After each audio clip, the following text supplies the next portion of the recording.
मग ते सक्षमीकरण असताना डॉक्टर बाबासाहेब आंबेडकरांनी ज्या 3 गोष्टी सांगितल्या होत्या की इकॉनॉमिकल, पॉलिटिकल आणि सोशल जस्टिस.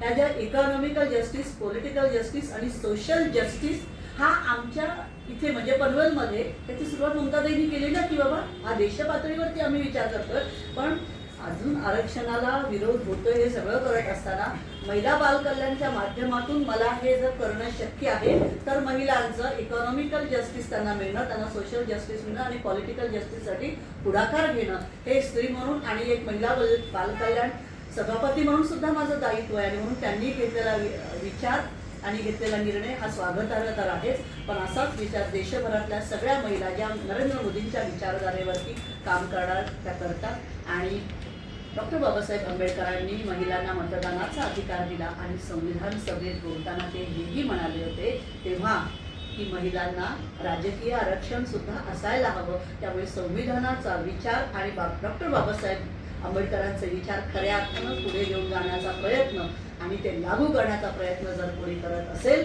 तर ती भारतीय जनता पार्टी आहे. इकॉनॉमिकल जस्टिस आपण स्टँडअप स्टार्टअपच्या माध्यमातून महिलांना सक्षमीकरण केलं. सोशल जस्टिस विविध योजनांच्या माध्यमातून आपण गेल्या 10 वर्षात महिलांचं सक्षमीकरण केलं.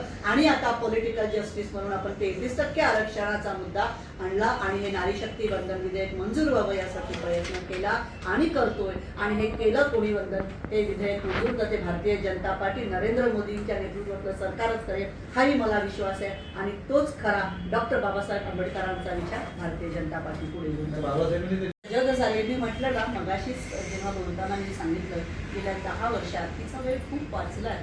तिला पाण्यासाठी वणवण करायला लागत नाही. तिला स्वतःच्या पायावर उभं राहायचं असेल तर सरकारच्या विविध योजना आहेत. मग ही स्टँडअप सारखी योजना असेल, पंतप्रधान मुद्रा योजनेच्या माध्यमातून मी तर तुम्हाला अनेक उदाहरणं सांगू शकते. म्हणजे याची लिस्ट माझ्याकडे आहे की ज्या महिला या योजनेच्या माध्यमातून सक्षम झालेल्या आहेत आणि त्यामुळे त्या कुटुंबाचाही विचार करतायत आणि आता त्या सक्षमपणे राजकारणात येत आहेत.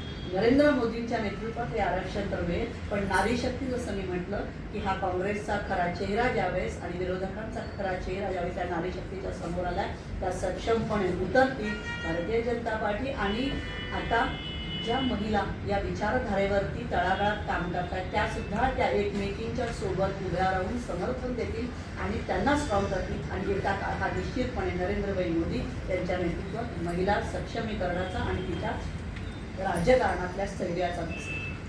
थँक्यू.